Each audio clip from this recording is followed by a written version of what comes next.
This is John Vilas again for the next installment of From Beacon Hill to the 413. And again, I just want to give a little background on this show for the first time viewers, maybe because we've had an enormous amount of success so far, and we're getting a lot of positive feedback from people in the districts I represent and people that are hearing this and seeing this on TV. So the whole concept behind this show is to really bring Beacon Hill back to the district. One of the things that I hear over and over again from constituents is that we have no idea what's going on in our government, whether it be at the state level, the local level, or the federal level. So it's kind of twofold. It's to bring what's going on in Boston back to the district, and then to bring from the district back to Boston. And the way we accomplish that second goal, if you will, is just like we said. We had a guest last month, I should say, Dr. Friedman, where we discussed substance use disorders and many other issues. And I can't begin to tell you the number of people that I've seen at the grocery store, at the gym, people that have just been, that really enjoyed that interview and had a lot of follow-up questions and a lot of ideas. So that's that bringing the district back to Beacon Hill. And of course, we talked about many pieces of legislation. Today actually is a little bit of a different concept. We're going to talk about this subject matter as it relates to Beacon Hill and the district, but sometimes during the course of our lives, things happen, whether it be in the state, whether it be in the country, or in the international community, that makes you say, okay, we need to discuss this, we need to find out more information about this, and we need to go to what I would refer to as the subject matter experts. Today, we're blessed, we are fortunate to have one of those subject matter experts with us. Obviously, we're talking about the Russian invasion of Ukraine. The past 2 to 3 weeks, so the invasion's just shy of 2 weeks at this point in time, I have had more people ask for my opinion on this subject matter than any other issue since I've been in government. People are just taken aback at what they're seeing on their TVs, what they're reading about, and people just want to know more. You know, a lot of times in politics, it's the domestic politics that people pay the most attention to. Taxes, gas prices, inflation, which of course are incredibly relevant right now. But every now and again, foreign affairs kind of rears its ugly head and makes us all want to find out about foreign affairs. So hopefully, folks, this is something that you enjoy. It's not an enjoyable topic, but I do truly have an expert today. So without further ado, my guest today is Professor George Michael. And I'm just going to read from his background so I don't mess anything up. Professor George Michael received his Ph.D. from George Mason University's School of Public Policy and is currently a professor of criminal justice at Westfield State University. Previously, he was a professor of nuclear counterproliferation and deterrence theory at the Air War College in Montgomery, Alabama. He teaches courses in terrorism, homeland security, and organized crime. Professor Michael is the author of 7 books and several academic journal articles on extremism, terrorism, and homeland security issues. In addition, he has written several articles on Russia and has lectured on C-SPAN nationally. Professor Michael, thank you so much for joining us. Well, thank you, John, for having me today. Absolutely. Help me unpack this a little bit. This is something, and by the way, thank you for sending everything that you sent over. And folks, I can assure you that Professor Michael is truly a subject matter expert. The articles that he has sent me over just to kind of read as a background in preparation for today have been fascinating. Again, truly a leader in thought on this issue. So I guess let's just take this kind of from the basics. Let's unpack this, from the at the most fundamental level. Russia has invaded Ukraine. That invasion is now, I think, just shy of 2 weeks, right? About that, yeah. What's this all about? A lot of people, like I mentioned in the intro, a lot of people have just been asking me, why are they doing this? What's going on here? Just give us the background, your perception on what is happening here in general. Well, I think most fundamentally, Russian President Vladimir Putin has drawn a red line in the sand with respect to NATO expansion. Under no circumstances will he permit Ukraine to join NATO. For him, would be very, very provocative to have that alliance right on the doorsteps of Russia. At the end of the Cold War, the Soviet government thought that there was this kind of gentleman's agreement between the Soviet government and the United States and NATO, that since the Soviet Union was on the brink of collapse, then really NATO lost its raison d'etre, its reason for being, because the Warsaw Pact, the Soviet alliance, which consisted of the Soviet Union and Eastern European countries, that alliance fell apart. And so the Russian government thinks today that NATO really should not be expanding anymore. In fact, they really question the legitimacy of the alliance because it was originally designed to contain the Soviet Union, and since that government no longer exists, they think that it really is just superfluous. Very informative. You know, one of the things that I've heard, one of the things that I've read, seen on TV, and I'd be interested in your take on this. There are some people. Let's talk to me a little bit about Vladimir Putin and his background. I think that's really, really important, and I think understanding his background kind of gives you a little more insight as well as to what's going on here. So before I ask my question, tell us a little bit about Vladimir Putin. Yeah, Vladimir Putin was born in 1952. His parents lived in Leningrad. His father was a member of the Soviet Red Army, in particular the NKVD, which was kind of like the precursor of the KGB, the secret police. Huh? And so things were very difficult for them during the war because Leningrad was under siege for nearly 3 years. And so Vladimir Putin, when he was a young man, he got into fights a lot. But then when he was about 12 years old, he became more disciplined. He started studying martial arts, and his goal very early on was to be a member of the KGB. He had kind of like a laser beam focus. He wanted to be in the KGB. Wow. And so when he was in school, he studied German, probably because he was very intrigued by World War II, or they call it the Great Patriotic War in Russia. And so he eventually joined the KGB not long after he graduated from college, and then he was stationed in Dresden in East Germany. And so around 1989, 1990, right around the time when the Berlin Wall collapsed, the fall of 1989, there were protests in East Germany, and the protesters almost ransacked the KGB office in Dresden. And that really left an indelible imprint on Vladimir Putin, that the government, he felt, did not really have his back. And so he takes security very seriously. Not long thereafter, he went to work for the mayor of St. Petersburg, and that was really his entree into politics. And so eventually he reaffiliated with the KGB. This time it was called the FSB in Russia. And so by around the late 1990s, he held that position. And the 1990s was really a terrible time for Russia. The economy collapsed. There was hyperinflation, widespread unemployment, public health deteriorated. Life expectancy for men was actually lower than sub-Saharan African countries. Wow. Yeah, so it was a very chaotic period. And so by around late 1999, President Yeltsin began angling for a successor. And so finally he reached out to Vladimir Putin. Vladimir Putin was close to one of the so-called oligarchs. These are men who became fabulously wealthy during the 1990s, often through kind of corruption. Who are the subject of a lot of our sanctions, right? Yes, sir, they are. Yeah, yes, John. Yeah, and so they are. Yeah, they become fabulously wealthy. They own property all over around the world, in New York, Miami, London, so on and so forth. And so Yeltsin made a deal with Putin.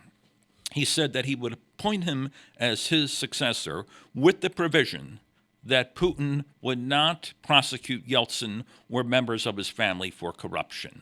And so at the end of 1999, basically, President Yeltsin handed over the reins to Vladimir Putin. He was up for election around March of that year, and with the help of Boris Berezovsky, one of the oligarchs, he was able to coast to victory, Vladimir Putin. And then upon assuming power, he took measures to really re-centralize power in the Russian government. During Yeltsin's reign in the 1990s, there was a lot of decentralization. Well, Putin set about to once again re-centralize the Russian government.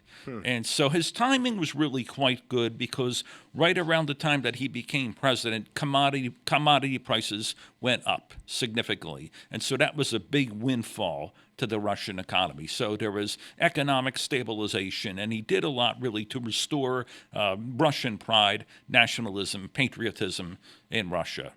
And so that resonated with a lot of people who were really weary of all the chaos that had ravaged the country during the 1990s. So he was very informative, to say the least. So the Soviet Union collapses. In a common theme that I have heard, again, just reading, watching the news, there are a lot of subject matter experts like yourself who are of the opinion that a big part of this, like you said, Vladimir Putin from a very young age, 12, I think you said, wanted to be part of the KGB. He was on the front rows kind of this Cold War. And if you ask Vladimir Putin, I'm sure he would tell you that the wrong side won the Cold War. Yes, he referred to the collapse of the Soviet Union as the greatest geopolitical catastrophe of the 20th century. So, although he wasn't really a Marxist Leninist, he nevertheless identified with Soviet institutions, in particular the KGB. So how much of this is Vladimir Putin really trying to reassert the former Soviet Union, but doing it through the vehicle of Russia? You know, again, Sure. his opinion, the wrong side won. You know, it's the next century is going to be the century of Russia. How much of that is a motivation? Yeah, I think a large part of it. And moreover, Ukraine has been an integral part of Russia for over 1,000 years. In fact, the Russian nation was founded in the Ukrainian city of Kiev, a Scandinavian tribe called the Rus, and it was they who really founded the Russian nation. And so, from the perspective of somebody like Vladimir Putin, this division between Russia and Ukraine is historically unnatural. He believes that they should be part of one union, part of one nation.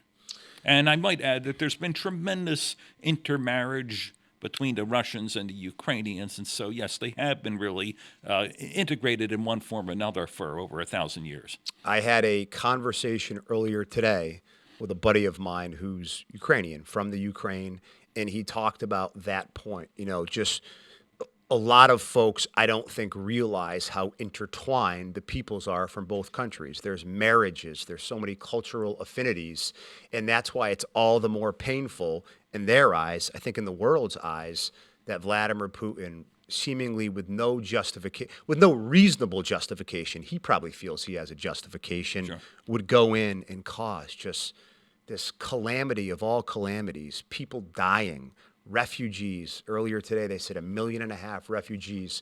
That video that I saw yesterday of that family of three of the four being killed by that stray Russian, well, I don't even want to say stray Russian mortar.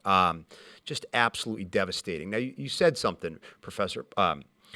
The NATO. You talked about NATO, and NATO is an organization that I've had some experience with. Back in 2018, I was actually stationed at NATO headquarters in Afghanistan.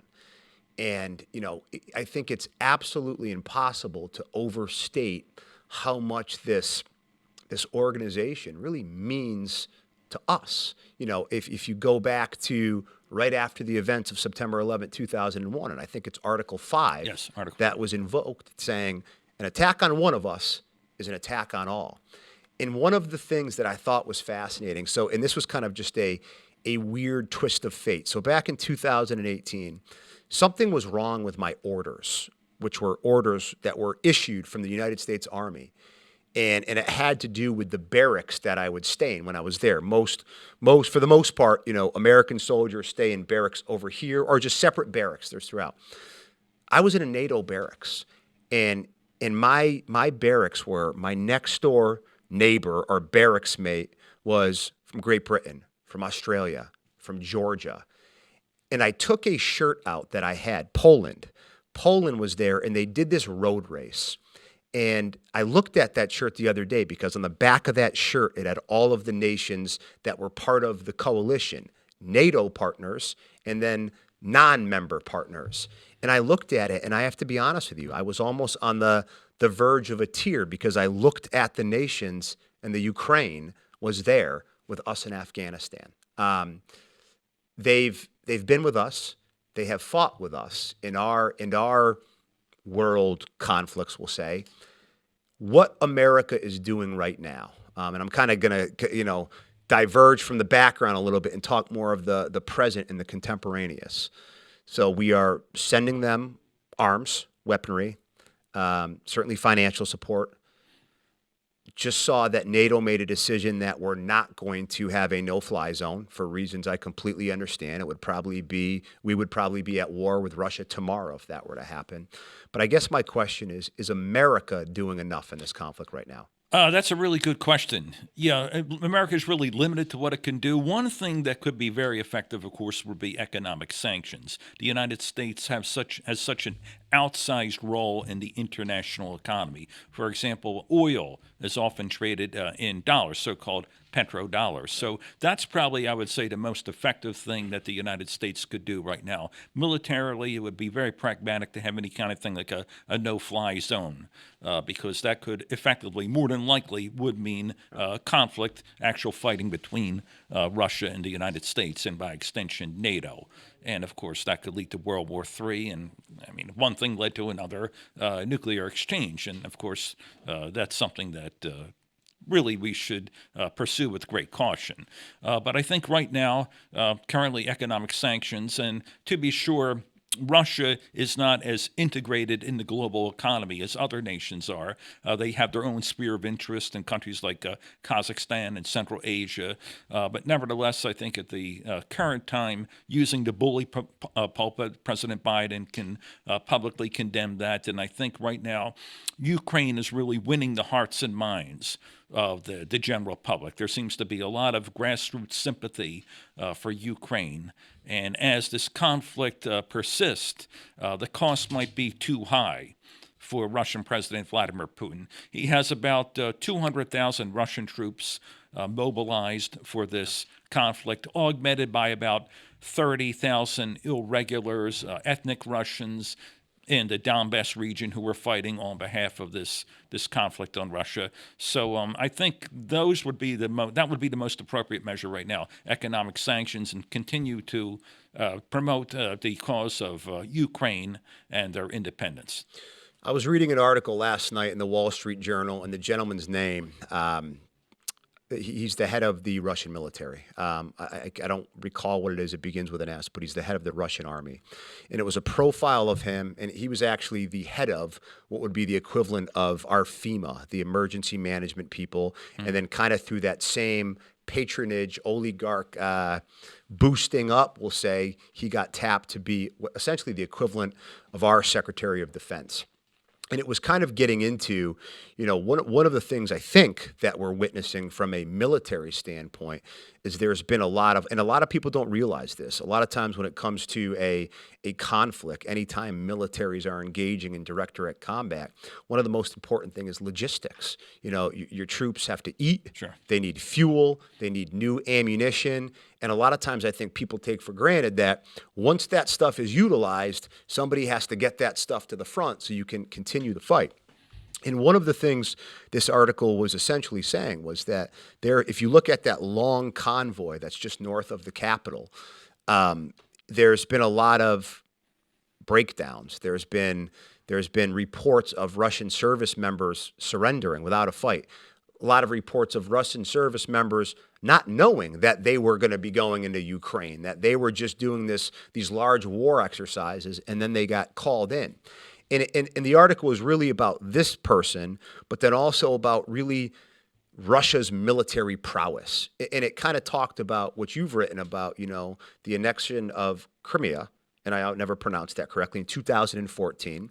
And this article's point was that, well, if you look at 2014, that region, Crimea, was a very pro-Russian population anyway, so it might not have been as impressive of a military feat. And then fast forward to the role that they've played in Syria, kind of protecting, and some might say protecting, President Assad from Syria, which was all air power. And essentially the gist of this article was that Russia's military as evidenced by some of what we're seeing in this battle with Ukraine, might not be as good and as strong as we thought. And I'd be real interested in your take on that because I think that has implications for us here. Yeah, I think that there's a lot of weakness in the Russian military. Back in 2008, Dmitry Medvedev, when he was the president of Russia, of course, he ordered the military invasion of Georgia. And so on the surface, that looked like a success. But then in an after action report, the Russian government, their conclusion was that the performance of the Russian military was terrible. That was their words, not mine. And so, Russia's, their own after action. Their own Okay. assessment, was that they performed terribly in that particular war. So since that time, President Vladimir Putin has sought to improve the military. The Russian military leadership, they're quite envious of the American model, the all-volunteer force, where you have a lot of soldiers who volunteer. They're very motivated. They still have primarily a conscription army, and about half of the people who are conscripted don't even show up for basic training. So morale, I don't think, is real high. There's also the problem of logistics. I don't think the Russians are really too capable in that regard. But one thing they have going for them, Ukraine isn't, the capital, Kiev, is not that far from Russia and Belarus. And so I think they would have the supply lines to win that particular battle. But to try to pacify the whole country, I don't really know if they have enough boots on the ground. There are about 40 million people who reside in Ukraine. And so a lot of those troops have to be devoted to logistics, not actually fighting. Only a minority of the soldiers are probably going to be involved in direct combat. And so at the present time, I think they're going to really have their hands full. Totally, the Russians have about 900,000 active duty members, and they're augmented by reservists. No, go ahead. Ukraine has about 200,000 active duty members, and they're augmented by around 900,000 reservists. Did Russia, specifically Putin, did they miscalculate here? Did they, there are some reports that, again, they were going to invade and they were going to be, received as liberators, that the Ukrainians were going to be happy for them. Very similar to some of the stuff that we spoke about in 2003 in Iraq, Sure. granted as liberators. And not only has that not happened, you can't turn on the news without seeing civilians, without seeing women, without seeing folks from across the world wanting to go back, to include here, veterans here. The New York Times just had a really big article about veterans in America wanting to go to Ukraine to fight. Did Vladimir Putin, is he so insulated that he missed that might be the response? No, I think he was well prepared for that, and it's been going on for about 2 weeks, but it's not really an easy operation to take over Ukraine. Remember back in 1939, Hitler invaded Poland, and so that was a 5-week operation. And not only that, he later had help from the Soviets who attacked from the eastern part of the country. And so I don't think the Russian military leadership expected to be treated as liberators from Ukrainians, perhaps with the ethnic Russians who mostly reside on the eastern part of the country. But no, I think he anticipated that there would be really vehement opposition among the ethnic Ukrainians. Do you think he anticipated the potential? I go back to, I mentioned Afghanistan, a place very near and dear to my heart that we were there for 20 plus years. The Soviets there from 79 to 89. I mean, isn't one potential outcome of this that Russia could be involved in Ukraine for a prolonged time period and have an insurgency on their hands? Yeah, that's a good question. And it's really hard to tell. Will the Ukrainian people keep fighting? Will an insurgency develop, not unlike what happened in Afghanistan and Iraq? Or will they eventually kind of acquiesce to the new regime? And that's really difficult to tell. I think there will be some fighting that goes on. Will it be something manageable that the Russians can handle? That's really hard to tell. Ukraine has a lot of problems. They're actually poorer than Russia. They also have quite a bit of corruption. And so I think there's quite a bit of dissatisfaction among regular Ukrainians about their government. But I do not think by any measure they want to be ruled by Moscow. So turning to Ukraine's leadership and President Zelensky, I mean, he has become, if you look at social media, he's become like an international rock star in Yes, he has. a lot of people's eyes. And, I'd be remiss if I didn't bring up one of the things that I was devastated by this past August, again, the parallel with Afghanistan, was President Ghani. When the Taliban had got right to outside of Kabul, right on the outskirts of the city, President Ghani and a lot of his cronies will say, got on a plane and left and went to the UAE. This guy, whether he's good, bad, or indifferent before this, and I've actually heard mixed reviews prior to the conflict. There's been a lot of people who have said, well, you just mentioned some corruption, things like that, and his background fascinates me. But he's kind of skyrocketed in the eyes of the international community, and however he governed before, I have to tell you, his willingness to stay in the country, his willingness to try and galvanize the population in the international community has been, I think it's been nothing short of remarkable. What's your take on him? Yeah, President Zelensky is very media savvy, in particular social media. So he's been able to use those platforms with great effect to really get his narrative out, his side of the story. And so he has quite a bit of experience in that regard. He was a movie actor, a comedian, and when he ran for president in 2019, he used in large part social media platforms to campaign. He did not really do too many stump speeches like traditional politicians, but he really used social media really to get his message out, and ultimately he won the election by a very, very decisive margin. He had a television show where he actually played the president of Ukraine. Yes, he did. Not yeah. long before he was elected. I thought that was fascinating. So, and this fascinates me. So, and I'm kind of going into and your national security background in particular. So, here in America, you've seen, and this has been evidenced by our national security strategy and other things, and we talk about this a lot in the Army. We are transitioning and really have transitioned from what is commonly referred to as the global war on terrorism, Iraq, Afghanistan, other places, and this transition goes back a few years now anyway, to kind of preparing for a battle with what we would call either a great power competitor, a near peer adversary. I've heard it in all these. And when we talk about near peer adversaries, we're talking about Russia, China, North Korea, Iran, and I'm sure there's a couple others. And obviously within that category, those with Russia, China, Iran, some in particular, China and Russia, I think cause a lot more concern with some of our Pentagon planners. Now, this, and again, I probably should have said this by way of background. This world international geopolitics has always been just a fascinating interest of mine, and I've always been intrigued, particularly in the past 2 years, about kind of this block that's emerging between, at a minimum, I would call two strategic adversaries in China and Russia, kind of aligning themselves together. And kind of looking at us and saying, we know that you're our biggest adversary, some might say enemy. And now you've got Russia, who's kind of, I don't want to say they've gone out on a limb, but they've taken they've made a decision to do something and invade Ukraine, which I think absolutely has implications on our relationship with them in terms of being strategic competitors. If nothing more than it could deplete their armed services. And I'm fascinated by what this is going to do for the Russia-China relationship and, like the great power competition. What are your thoughts on that? Yeah, both Russia and China have become closer over the past 15 years or so, in large part to counterbalance the power of the United States, which they both see now as their primary adversary. And that's really unfortunate, I think, for the United States, because I think China is a far more potentially formidable adversary Absolutely. than Russia. And so, in that sense, Russia and the United States should really be natural allies.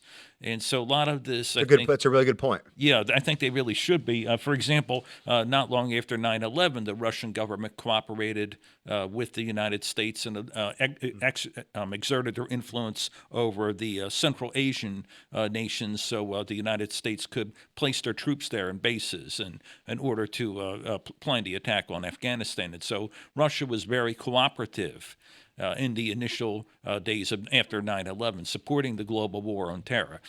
And not only that, but Russia and China have potential conflict between the two. A lot of the territorial boundaries are still unresolved. For example, around the Siberian border, and a number of Chinese have been migrating to Siberia over the past couple of decades. And so the upshot is that ethnic Russians comprise a smaller and smaller share of that area, and it looks like just by sheer demographic weight, the Chinese could take over much of that area, which is very rich in resources. So, yes, China and Russia have been coming closer, and the main reason is because they both perceive the United States So as it's their kind of main like an adversary. enemy of my enemy is a Precisely, friend of mine. the enemy of my enemy type of logic. And that's fascinating what you said. So just so I make it, just so I'm clear here, and the viewers, because I think a lot of people watching this would find this fascinating. You think it would be a more natural fit for Russia to be allies with us and kind of have China on the outside of that versus Russia and China? Yes, absolutely. Wow, that's fascinating. Kind of going back to, this is one of the main things, and we avoid politics on this show. But the one thing that I will say is that, I've really come to appreciate over the past several years the importance of having allies. It's just you can't. And a lot of times I'll just have a very basic conversation with a friend of mine. Will say something like they may say something disparaging about a nation that we would consider an ally of ours. And the analogy that I give is if you're told that you're going to be in a bar fight, you're going to be in a fight that night with someone. The first thing you're probably going to do, I think, is natural. Is you're going to want to pick up the phone and call some of your buddies up. Sure. And I just hope, particularly right now, particularly with Russia and China moving together, we just need to continue to encourage and develop relationships with the Australias of the world, the Great Britons, fill in the blanks. You mentioned Georgia. In Georgia, and when I said Georgia earlier, I just want to make sure people realize I'm not talking about Georgia, the American state. I'm talking about Georgia, the nation that Russia invaded, where you just taught me, and I'm sure many others, where they did not perform as well as they should have. I became really good friends with a lot of the Georgian soldiers. In fact, in my closet at home, or in one of my drawers, I have one of the Georgian soldiers who actually worked one of the gates. So when I was there, the Georgian soldiers had all the security of the NATO headquarters in Afghanistan, and we would smoke cigars together. And he came up to me, and I think he was real shy and sheepish to ask me about this, but he wanted the American PT uniform, the physical training, what we would work out in. And I said, sure, let's do it. I said, I'll certainly give it to you, but it would be an honor if I could have one of yours too. I mean, it's a collector's item. Sure. And we did it, but over those cigars and coffee, very strong coffee, we would talk about Russia. And one of the things that I was taken aback by, whether it was, folks from Georgia, Poland, Ukraine, and some of the other former Soviet republics, Eastern European nations, they have a visceral hatred for Vladimir Putin and Russia. And a lot of it's things that Russia has done. But I was taken aback at how many disparaging things they had to say. And what's that about? With Georgia, it's probably easy. They invaded their country. Yeah, well, it's history. They're very fearful of Russia. The Yeah. experience of World War II, the Soviet Red Army, of course, had conquered much of Eastern Europe, Poland. Yeah. And so they often ravaged the country, caused a lot of destruction, a lot of abuses. And so, they don't want something like that happening again. But I think historically, if you look at Russia, they've really been able to dominate parts of Europe when Europe was very weak. If Europe is stable and during normal times, Russia really has only had limited impact on Europe. They can't really project too much power as long as Europe remains strong. And so the NATO alliance is still solid. The economies of the Western European nations are still robust. And so I think at the present time, Russia really is very limited as to how much it can really project their power. I think it would be very, very difficult for them to really project that power beyond Ukraine. I don't think they have any immediate aspirations. by that, I mean in the next 10, 20 years of moving on the Baltics, Estonia, Latvia, Lithuania, which are all now part of NATO. So, yeah, I can understand that it's animosity, and a lot of it really just goes back to history. And just to kind of go to that, just so that so the viewers are clear, if they did do that, before that time period, the 10, 20 years, or even during that time period, that would then go back to Article 5, right? Where Yes, an an attack attack on on one. one is attack on all of Sure. us. So that would have much broader implications, because one of the foreign policy pronouncement that we've seen both from the Secretary General, President Biden, and others is that at this point in time, we're not going to fight for a non-NATO member. Yes. But if it crosses into a NATO member, obviously that's a different ball game. Yeah, another thing too, by having this conflict with Ukraine, that really precludes Ukraine's candidacy in NATO, because NATO will not accept a country that's currently involved in a war. So it's one way to kind of preclude that possibility at the present time. So an attorney myself, spent a lot of time studying the rules of engagement, international law, and anytime I'm asked by a media outlet or just conversations, I think if you look at the world's history, a lot of times when there's a conflict, you can kind of look at it and say, I think that's the stupidest reason in the world that you guys are fighting over that. But I get how in your mind there might be something that leads you to believe that. I think what's so troubling for so many people watching this, seeing these images, is that other than Vladimir Putin's perception of the world, the demise of the Soviet Union, the fact that they believe Ukraine may be a part of Russia, etc., outside of that, this human suffering is being caused for reasons that you really can't articulate, that a reasonable person could articulate. And anytime, I always say this, the only people, a lot of times you have people that are kind of banging the table and saying, let's go to war, let's go to fight. But people who have been to war look at that and say that is absolutely absurd. People die. People lose their homes. Little kids are dying. Do you think that's a big part of, or at least a part of, why there's been such international condemnation for what's happening here? There really is no just cause for this war. Yes, I think so. This seems to be a blatant violation of international law. Moreover, this is really the first time we've had a state-to-state war in Europe since World War II, and there's been this kind of international opprobrium against that kind of aggression. And so, yeah, I think that there will be a lot of opposition, not only internationally in Ukraine, but perhaps in Russia as well. Russian President Vladimir Putin was contemplating invoking martial law in Russia, and the casualties are mounting for the Russian army. Last I checked, about a day or so ago, about 6,000 Russian soldiers have died so far. And that's roughly equivalent to how many American soldiers were killed in Iraq and Afghanistan put together. Combined, yeah. Yeah, combined within just about 2 weeks or so.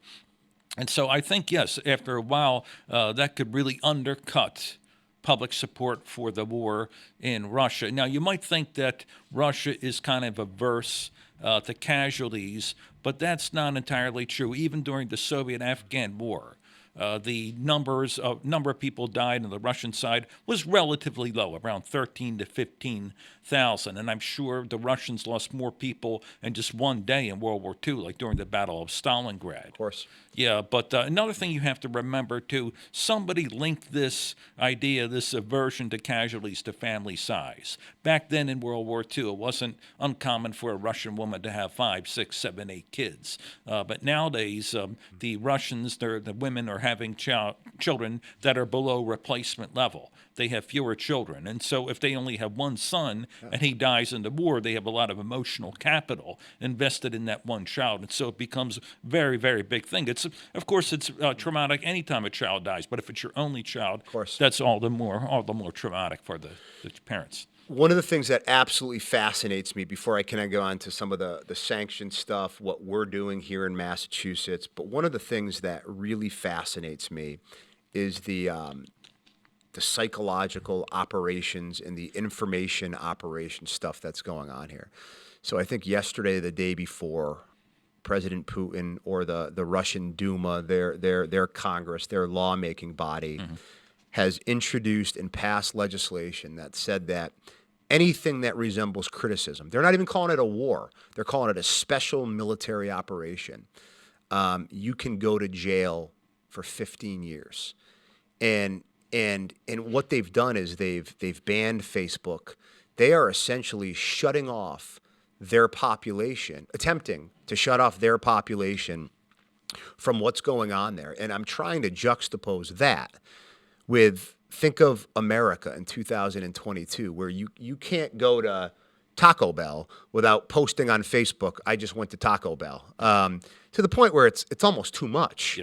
Yeah. And in Russia, Vladimir Putin is essentially saying, we're not going to do that. So his attempt to prevent his citizens from understanding what's going on is something that absolutely fascinates me.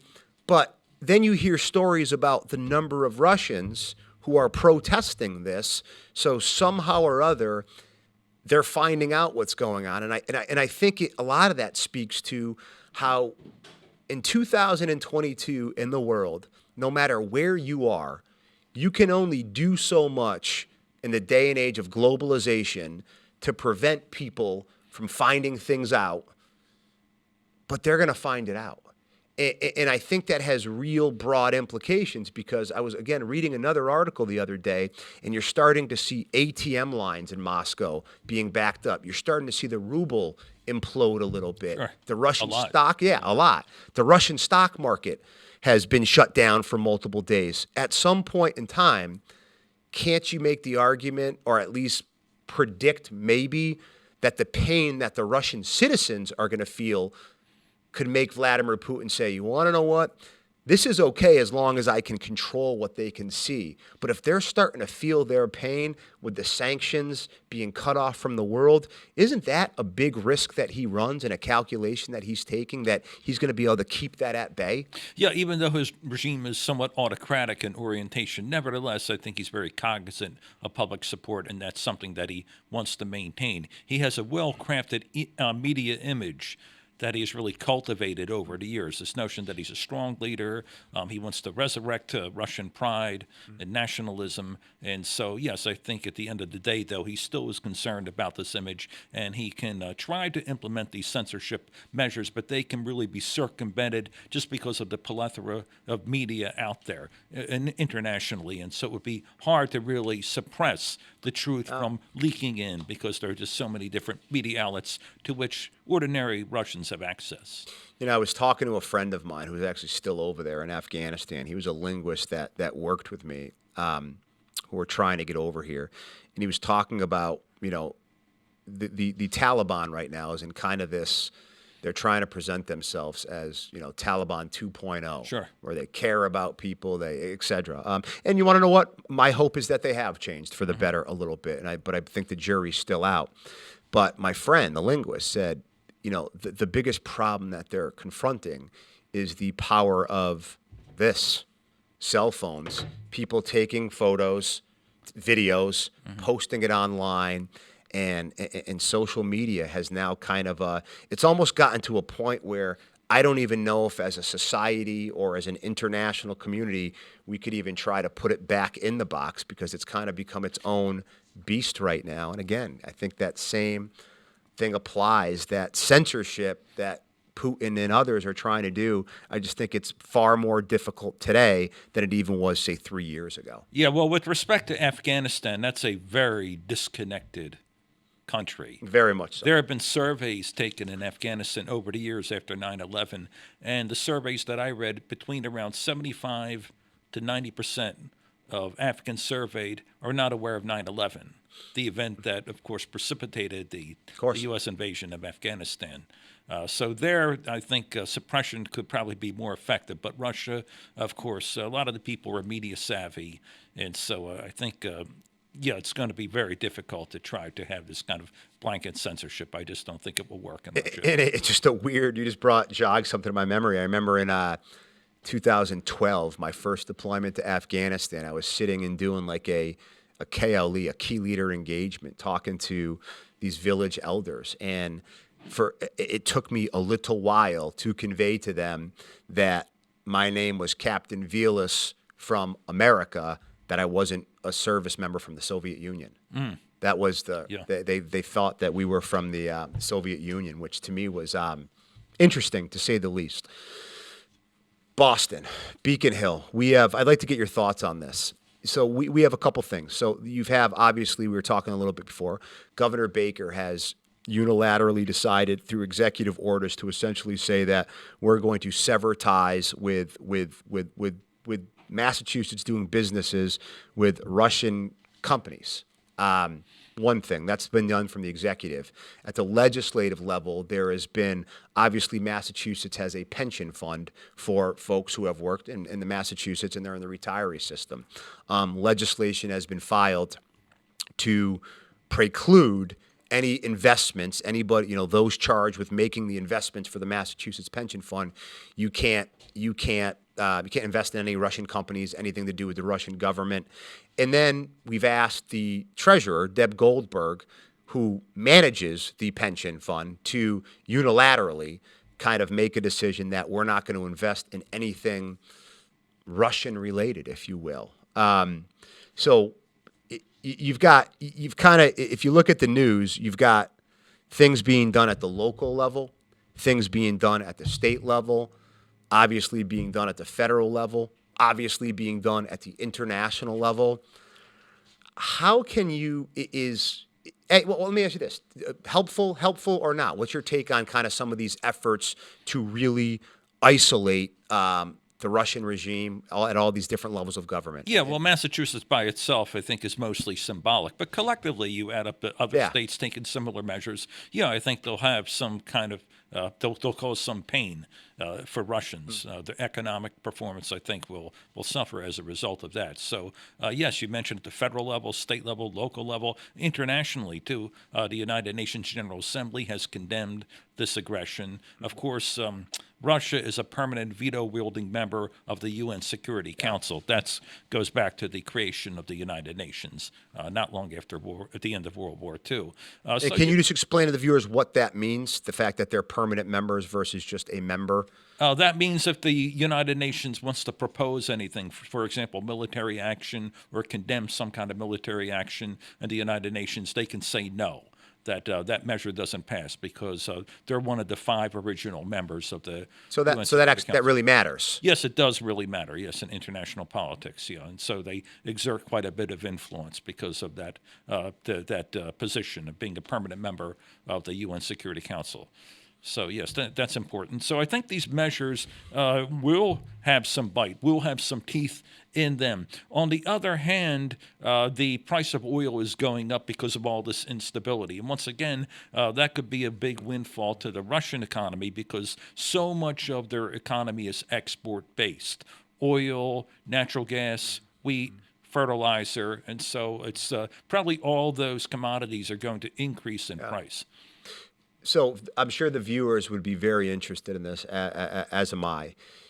There's been a lot of talk on the news, and you can read a lot about, the impact, what's happening in Russia. Again, it goes back to in foreign affairs. I think historically, we don't necessarily, from a policy standpoint, pay as much attention to foreign affairs because let's be honest, there's a mindset, that's over there. It's not here. But what you're hearing and reading a lot about is, well, what's happening over there could affect here.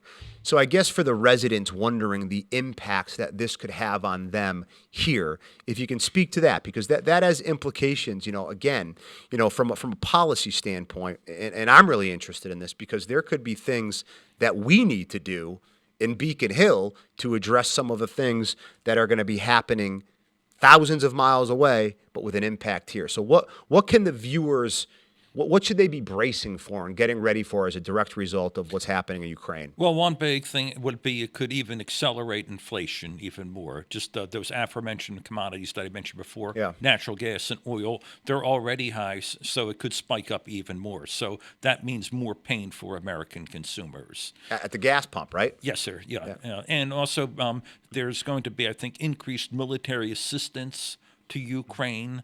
So that means that the U.S. Department of Defense budget could increase, as well as our allies. Germany, for example, is significantly increasing their military expenditure. So it could lead to a reinvigoration of NATO. When Donald Trump was president, of course, some people thought that he gave short shrift to that alliance. He really exhorted the European members to pay their fair share the way he saw it.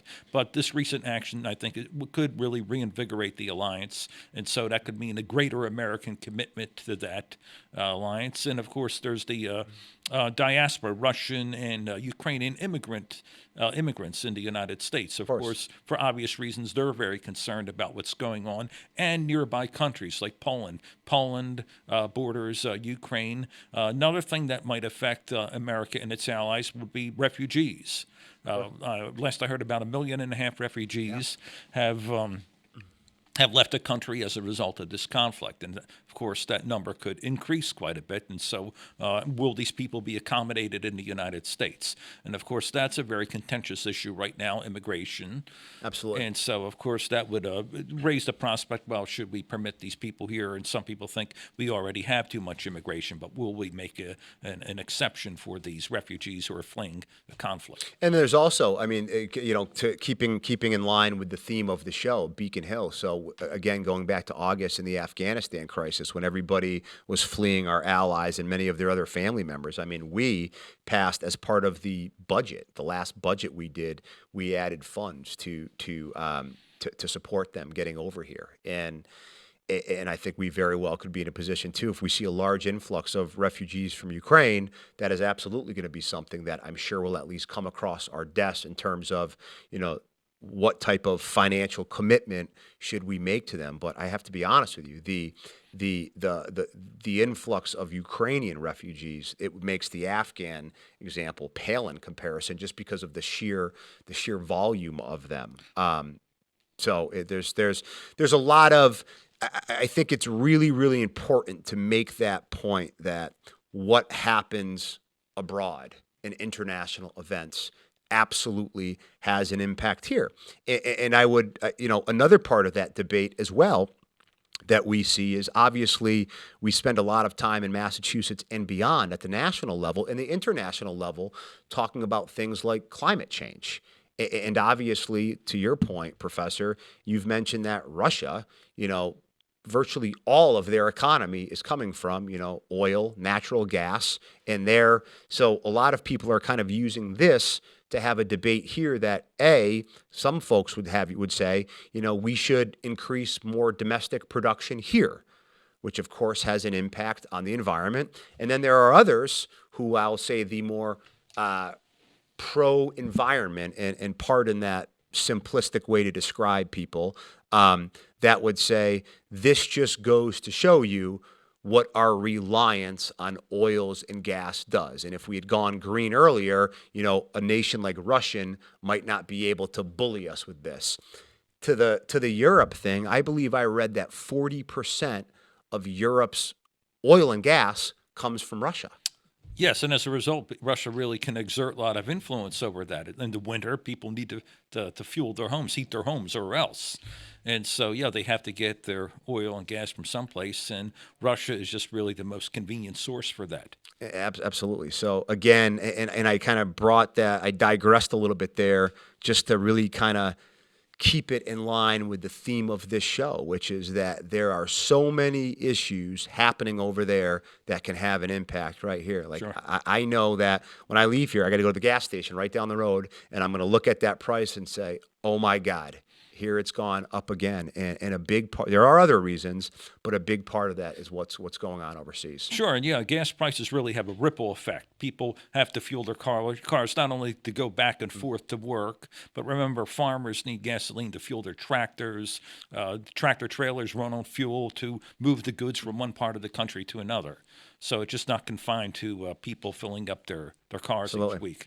It completely pervades the entire economy, because then also when you're saving, a lot of people, I've spoke to a lot of people that were going to be having conversations with their bosses about. My sister called me she's in California, where it's $6 a gallon right now, and she was going to call her boss today and see if she could do more days remote. Sure. And at a time when we're kind of trying to move on from COVID and get back into the workforce, people that are commuting, because those prices, a lot of times things happen first in California and then they kind of move east. So there are so many important aspects of what's going on in Russia and Ukraine that have an impact on us right here in Westfield, Massachusetts, Agawam, Massachusetts, and beyond, that we need to be mindful of.